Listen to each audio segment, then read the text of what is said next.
It has been called the Day of Days. It is a time of magic, pageantry, warmth, generosity and love. For many of us, our fondest childhood memories revolve around the traditions of Christmas. It is a time that many around the world celebrate as the birth of Jesus Christ, the Saviour and Messiah of mankind. In recent years, however, the spiritual holiday has become a time of mass marketing and crass commercialism. Incredibly, many businesses derive more than half their yearly income during this period. The process of gift-giving, once thought to have come from the story of the wise men who offered gifts to the newborn Christ, has evolved into the buying frenzy we see today during the month of December. But what about the other Christmas traditions? Have you ever wondered why we decorate the Christmas tree? Why we light the Yule log? Why we hang the mistletoe? And why we teach our children to believe in Santa Claus? In the next hour, you will discover the true origins of Christmas. You may be surprised or even shocked to learn the source of your favorite holiday traditions. Chances are, you'll never look at Christmas the same ever again.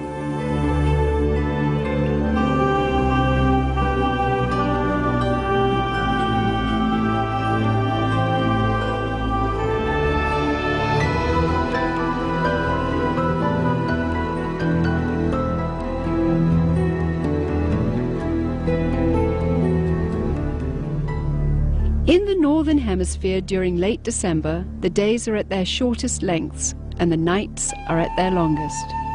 For those of the pagan world, this has always been the greatest time of the year to celebrate and practice the works of darkness. The pagan calendar identifies this period as the winter solstice. It was during the pre-Christian midwinter pagan celebrations of Scandinavia's Norsemen where today's Christmas traditions began. As a means of honoring the pagan sex and fertility god Yule, a 12-day celebration during the month of December was inaugurated. A large single log considered to be a phallic idol was lit on fire and kept burning for 12 days. Animal or human sacrifices were offered in the fire on each of those days. Wild, delirious reveling accompanied the daily sacrifices as drunken participants defiantly strove to make contact with spirits. 1,000 miles away in pre-Christian Rome, celebrants were paying homage to their own gods during the winter solstice. Witchcraft traditions hold that a number of pagan gods were given birth during this period, including Dionysus, Attis, and Baal, chief male god of fertility and licentiousness. Another pagan god from Persia, identified as Mithra, was said to have been born specifically on December 25th. Mithra was the god of the unconquerable sun, the god of the light between heaven and earth, worshipped at that time by an influential Roman cult. His birth symbolized an end to the long nights and a return to the dominance of the sun. During the month-long winter solstice celebration, courts in Rome were closed. Any and all crimes were allowed. Homosexuality, cross-dressing, and uncontrolled debauchery reigned supreme. Rome's order was turned upside down. Even children were allowed to join in the drunken orgies as part of the Juvenalia celebration. By 270 AD, the Roman Emperor Aurelian had made it official, setting aside a 7-day period from December the 17th through the 24th, culminating in an exchange of gifts on December the 25th to celebrate the birth of the sun god. This Roman orgy to end all orgies later became known as Saturnalia, in honor of the god Saturn, the god of excess. Roman soldiers invading Britain brought with them their pagan orgiastic traditions. Upon taking root in England, Saturnalia became known as the Festival of Fools, reigned over by the Lord of Misrule. By the 4th century, the influential government-sanctioned Church of Rome, unable to outlaw the growing number of pagan practices, chose instead to adopt them into their so-called official Christianity.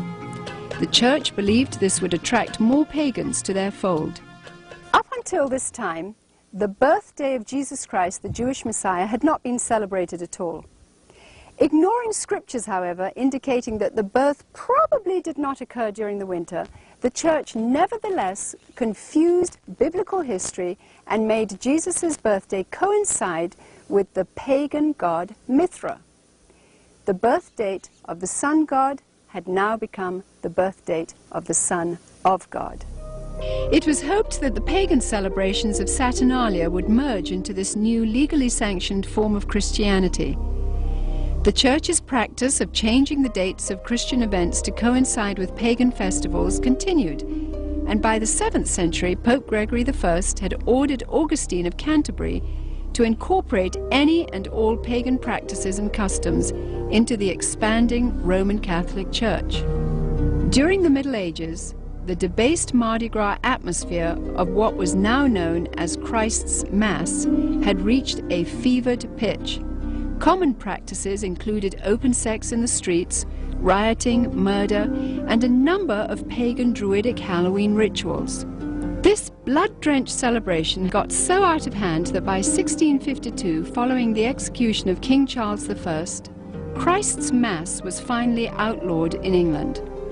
A religious reform movement began sweeping the country, led by Puritan Oliver Cromwell. The Puritans took the biblical mandate seriously, which commanded that Christianity remain pure and separate from paganism. Despite their noble efforts, the celebration simply went underground, and by 1656, after only 4 short years under the ban, the public's demand for the legalization of Christ's Mass had become insurmountable. The appointment of Charles II to the throne restored England's monarchy, and with it the celebration of Christ's Mass. The Puritans had lost England, but they held high hopes for the new world. When the first settlers came from England, they were, for the most part, Puritans.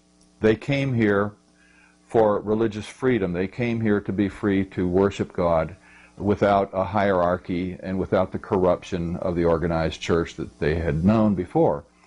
And when they came with the clear knowledge of the danger of these pagan practices that had become so dear to the hearts of their ancestors. Following England's lead in 1659, the colonies of America had likewise outlawed Christmas. For 200 years, the clergy in New England battled to keep the riotous celebrations honoring the pagan god Saturn from infiltrating the New World. The Reverend Cotton Mather had warned in a Christmas Day sermon in 1712, "Can you in your conscience think that your holy Savior is honored by hard drinking, lewd reveling, and by a mass fit for none but Bacchus or Saturn?" But the public's taste for sin and revelry persisted. In 1828, gang rioting during the Saturnalia-like Christmas celebrations got so bad that cities such as New York were forced to institute a professional police force for the first time in order to control the savagery. Christmas was not only not widely celebrated, in many cases, many places, Christmas celebrations were actually outlawed. And this was because of the attitude of many of the churches who regarded it as primarily as a pagan celebration and as a reproach to the Lord. By the mid-19th century, American churches were the last remaining holdout in the war against the validation of Christmas. However, they too finally succumbed as a result of the efforts of the American Sunday School Society, who began advocating Christmas programs for children as a method of filling the pews. The Society argued that children could be taught about the birth of Christ through the reenactment of the Nativity.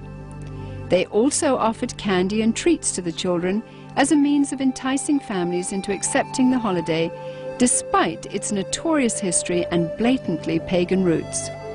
The successful technique of bribing children with candy would later be used on an unsuspecting American populace in the effort to promote the acceptance of the pagan rituals of Halloween.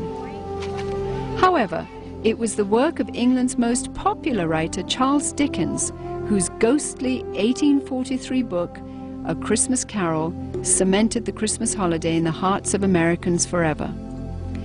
Dickens' well-loved story made the pagan Christmas feasts, shining trees, glittering shops, and family warmth irresistible to those wanting to experience the holiday. Coming to America in 1867 to promote his work, Charles Dickens packed theaters as he read his story to cheering audiences around the country. A Christmas Carol gripped America and destroyed any final attempt to stop the evolution of Christmas. By 1875, the Puritans had been beaten, and by 1890, all American states had voted to make Christmas a legal holiday.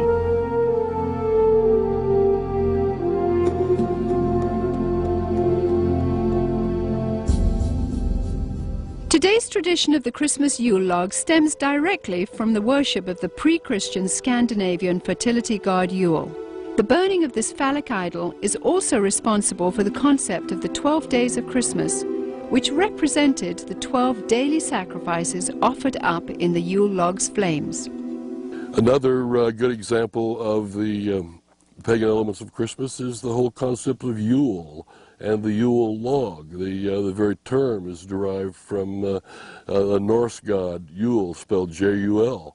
And every year around Christmas time, a huge log was cut down and fashioned into a fertility symbol and then burned for 12 days. And on each successive day, a new sacrifice to the god Yule was performed in the fire, and a new sacrificial victim was burned to death. Sometimes, but not always, these sacrificial victims were human beings. And the whole notion of the 12 days of Christmas also comes to us from this Norse pagan tradition. In an attempt to blur the origins of this horrific ritual, the Church of Rome placed the first day of the Mass of Christ on December 25th and the 12th day on January the 6th.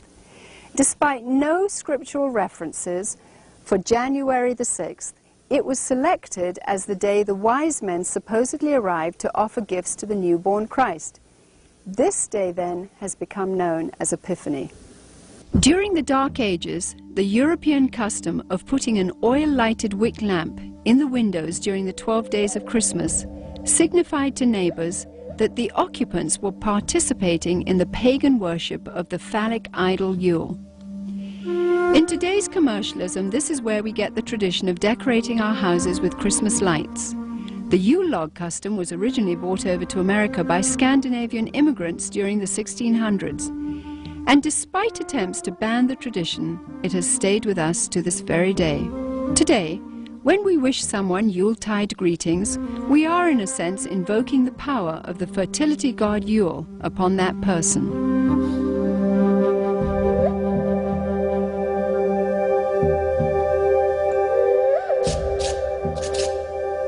During the Saturnalia celebrations, holly and other greens were hung over doorways as part of a pagan ritual to ward off evil.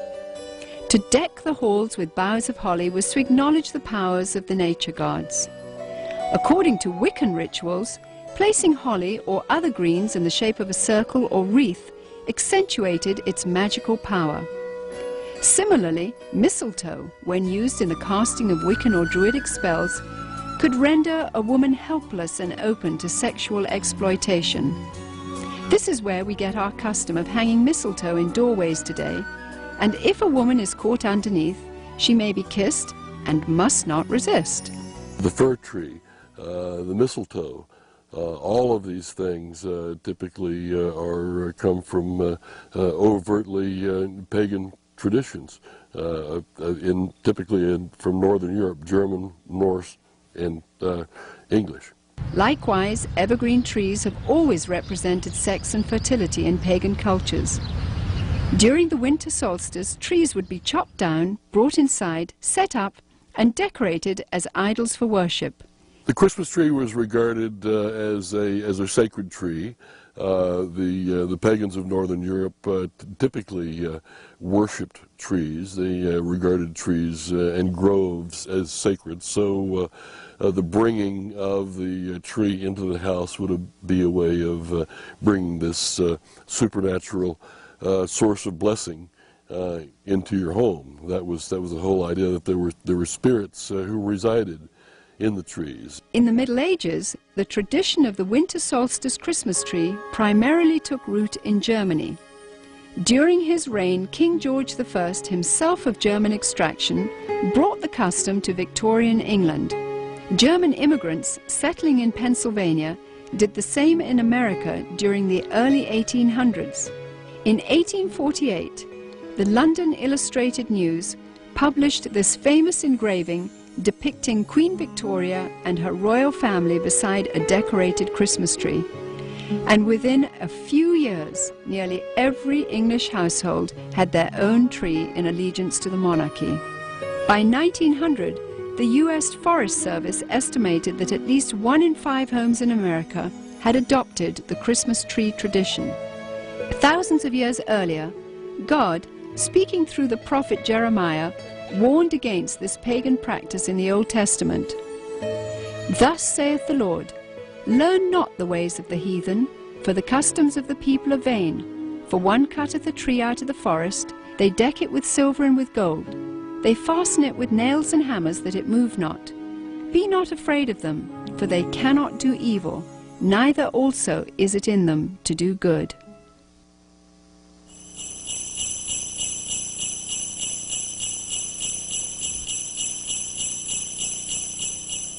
Santa Claus is another good example of a pagan element of Christmas. Santa Claus, as we know him today, is an amalgamation of several different traditions, but in most cultures throughout the world, you will find the existence of what is known as hearth gods, gods who guard the hearth and the chimney and keep the fires burning and make sure the food cooks properly and the people are warm and what have you. And at a certain time of year, in the middle of winter, typically, the hearth god dressed in red will come down the chimney to reward those who have pleased him during the course of the previous year and to lay curses or hexes or other forms of punishment upon people who have displeased him.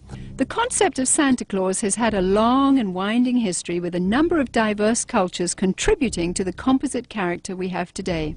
Beginning once again in Scandinavia, Santa's original incarnation was in the form of Odin, the pagan god of thunder, a tall fellow with a long flowing beard who inhabited the spirit-infested Nordic forests. Odin would travel the sky during the winter solstice, deciding who would die and who would prosper. Most believers were frightened of this particular time of year. In England, Odin eventually evolved into Father Christmas, who, crowned with sprigs of holly, traveled the countryside getting roaring drunk as part of the Festival of Fools celebration. Frequently, he would be accompanied by a horned goat, ironically the biblical symbol of those who reject the salvation of Jesus Christ. According to the traditions of the Church of Rome, there was a Turkish bishop named Nicholas who hailed from Myra in Asia Minor during the 4th century. He was known as the patron saint of seafaring men.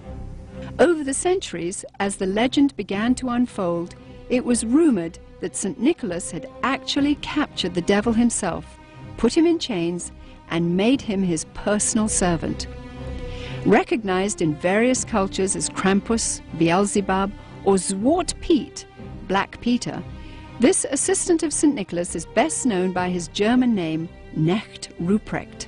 Described as a hideous horned creature, the servant Ruprecht was a dark and sinister figure who stood in stark contrast to the saintly Nicholas. Somehow, Father Christmas's companion, the horned goat, had metamorphosized into the foreboding horned devil called Ruprecht. As St. Nicholas traveled from house to house, inquiring about the behavior of children, Ruprecht would drop candy and gifts down the chimney into the good children's shoes which had been placed there. It was from this story that we get our tradition of hanging stockings on the mantle at Christmas time. If able to recite a verse or demonstrate a skill for St. Nicholas, the child would receive a gift. If unable to remember a verse, or if the child had been bad, he or she would receive a switch or a whip. Ruprecht also carried a large sack which he would frequently use to haul away the really bad boys and girls. As more and more Christian churches began combining the pagan rituals of the winter solstice with the celebration of the birth of Christ, emphasis on St. Nicholas's role began to shift. Some cultures began to downplay the role of St. Nicholas, but surprisingly retained Ruprecht. Eventually, Knecht Ruprecht was made the companion and servant to the Christ child himself. In this scenario, the devil is actually given the title Weihnachtsmann, or Santa Claus. 19th century writer Theodor Storm, in his story about Knecht Ruprecht, even goes so far as to describe the switches given to the children by Ruprecht as tools to be used in sadomasochistic rituals. Soon, the image of Ruprecht would fade from the Christmas tradition, but not his sadistic influence. Many of the early depictions of Santa Claus portrayed him not as a jolly gift giver, but of an unfriendly disciplinarian complete with a ready switch or whip. One of the problems with the Christmas gift thing for children is that it really is a religious teaching, a wrong religious teaching, because it teaches them that if they're nice, they get the gifts. If they're naughty, they don't. Or in my case, I was taught that he would leave us a bundle of switches. Isn't that interesting? It's a salvation by my own personal virtue. But there's a second thing wrong with it, and that is that they're going to get those gifts whether they're naughty or nice, because most parents love their children and wouldn't dream of, quote, ruining their Christmas. And they're not going to ruin Christmas. They're going to give those children the gifts anyway. And sooner or later, those thinking children are going to realize, I wasn't very nice, but I got the gift anyway. So it isn't important to be nice. It isn't important to do what is right and avoid what is wrong. German immigrants coming to America during the 1620s tried to influence the New World with the stories of St. Nicholas and his gift-giving companion, Knecht Ruprecht. But somehow the idea just didn't take hold until almost 200 years later. In 1819, America's best-selling author, Washington Irving, used his influence to promote St. Nicholas in a popular Christmas story titled Bracebridge Hall. Consulting Irving's writings, Episcopalian minister Clement Clark Moore penned a decidedly secular tale called A Visit from St. Nicholas in 1822. Later retitled The Night Before Christmas, Moore's poem was based on the tales of German and Dutch immigrants who had come to America. Intended originally only for his own children, Moore's story was published in the Troy Sentinel in New York and became an overnight sensation. Gone were the bishop's remnant of St. Nicholas. He was now a jolly old elf imbued with supernatural powers. Moore had also replaced Nicholas's companion, the horned Knecht Ruprecht, with 8 horned magical reindeer. As the popularity of The Night Before Christmas grew, Moore became increasingly concerned that the story's emphasis on the supernatural and its disregard for Christ would reflect poorly on his position as a minister. As a result, he refused to take credit for its creation until the story became so popular that he could no longer resist. 40 years later, illustrator Thomas Nast, political cartoonist for Harper's Weekly, seared the image of Santa Claus into the minds of the world by creating a drawing which combined Moore's jolly old elf with images of St. Nicholas taken from his own native Bavaria. By 1880, Santa was a thoroughly secularized folk hero who had become increasingly irresistible to retailers worldwide. One factor that has contributed to the paganization of Christmas, the complete paganization of Christmas, has been the element of commercialism. It may seem odd to think of it in that context, but remember that Christ himself identified the love of money as a spiritual force in and of itself. And where it comes into play, it has a kind of naturally hostile effect on the gospel and the Christian faith. So the commercialization of Christmas has helped to highlight the pagan elements and to drive the overtly Christian elements further underground. To me, the most obscene thing about Christmas celebrations and customs as we know them is that as a result of these things, Jesus is displaced in the hearts of children by Santa Claus.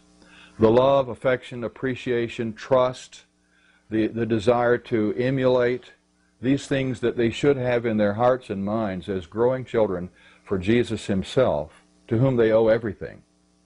Instead, this has been stolen, this has been raped out of their hearts, in a sense, and displaced by the myth of Santa Claus. He takes the place of God or of Jesus Christ in the special world that is Christmas. He has supernatural knowledge of your history. He has supernatural knowledge of your present, of your attitudes. He's keeping a list. He knows who's naughty and nice. Your parents don't even know that.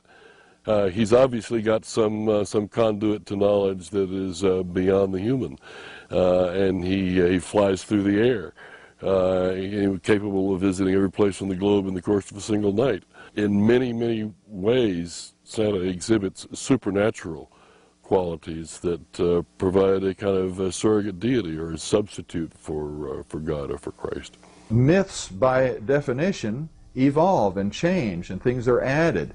We used to have a Santa Claus figure that was confused with St. Nicholas and confused with other pagan figures, and then somehow he evolved through the drawings of Thomas Nast and others into what we see today, but he had a sleigh with 8 supernatural reindeer that can fly. And so the Christmas traditions that are pagan continue to change. But the truth of Jesus, the truth of the Incarnation, the truth that the Word was made flesh and dwelt among us, never changes, never will.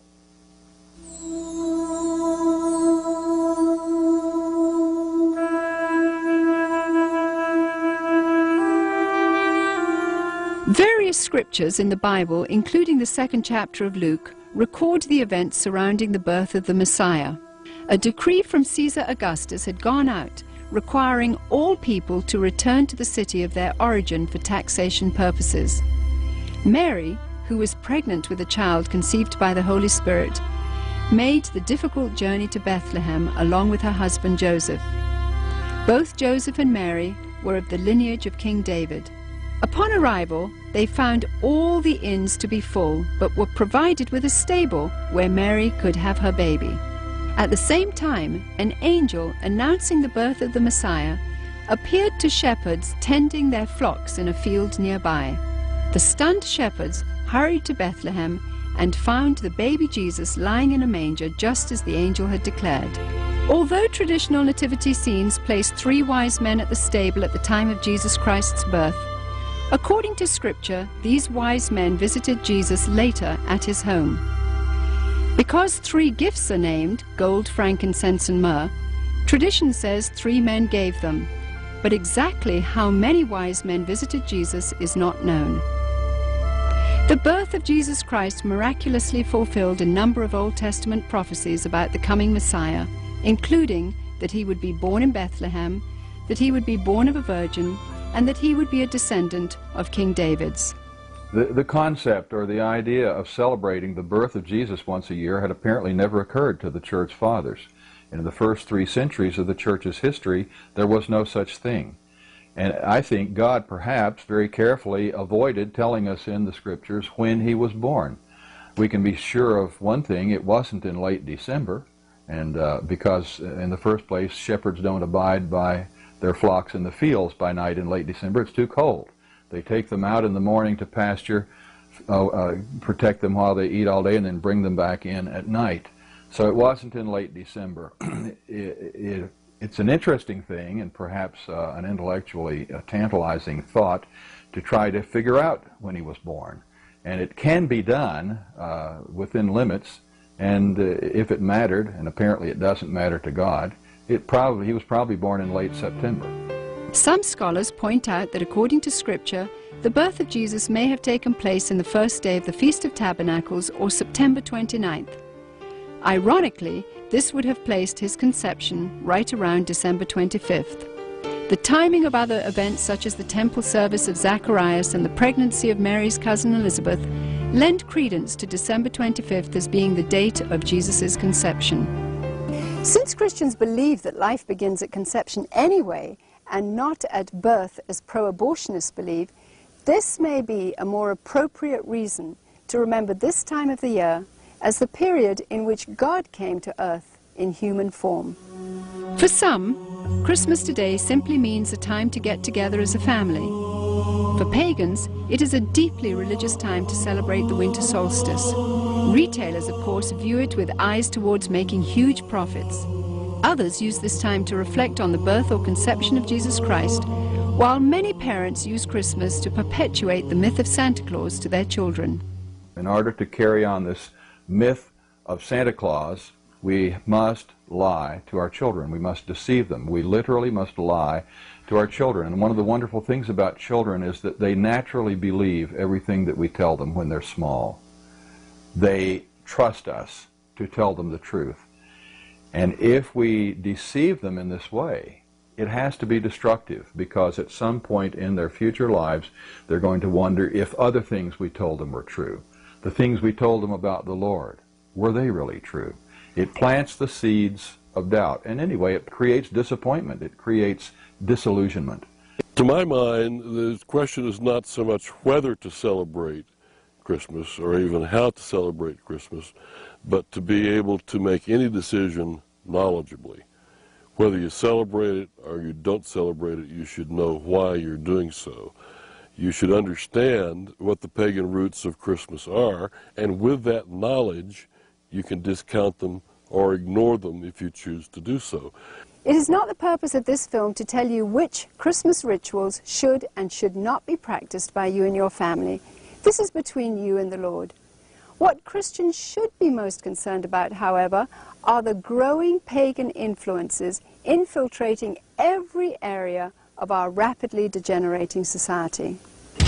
Recently, we took our cameras to the Nevada desert, where we witnessed 35,000 pagans from around the country participating in a week-long celebration of sex, drugs, and hedonism. Here, everything was permissible and encouraged, except for the adoration of Jesus Christ. In nearly every ritual performed, Christianity was mercilessly mocked and despised. Each year, the numbers of participants continues to grow. Its attraction is expanding worldwide as it recruits through the internet. It is sobering to witness what could be the wave of the future unfolding before our eyes. It is not only permitted in the public schools, in the government schools, to celebrate holidays. It is encouraged and in some instances required. But with this condition, they must be pagan. They must not be Christian. And Christmas time, they are certainly encouraged to put on Christmas programs and Christmas plays. But all references to Jesus, all references to the gospel, all references to the incarnation, all references to God must be omitted. They sing about Santa Claus, they sing about Rudolph the Red-Nosed Reindeer, and God only knows what else they sing about that isn't scriptural. Since the pagan elements in Christmas are so strong, and they provide virtually the entirety of the structure and the content of the holiday, there is no Christian element in the holiday. Therefore, it becomes the ideal, politically correct, culturally diverse, multicultural holiday for everyone. In the 17th chapter of John, Jesus taught that it was appropriate for his followers to be in the world, but not of the world, meaning that we should be involved in our world so as to have a positive influence, but not become corrupted by it. The mighty Joshua, in challenging his people, said, "Now therefore fear the Lord, and serve him in sincerity and in truth, and put away the other gods which your fathers served. Choose you this day whom ye will serve, but as for me and my house, we will serve the Lord." Rather than setting aside a few days of the year to remember the Lord, Christians should live with a day-by-day, moment-by-moment dedication of their entire lives to Jesus Christ. Then, and only then, will they be able to have victory over pagan influences and to have an impact on society for God the Creator. To those with a heart for evangelism, Christmas time provides a wonderful opportunity to tell others about the true gospel, about God's plan of redemption, and the real purpose for Jesus Christ entering the world.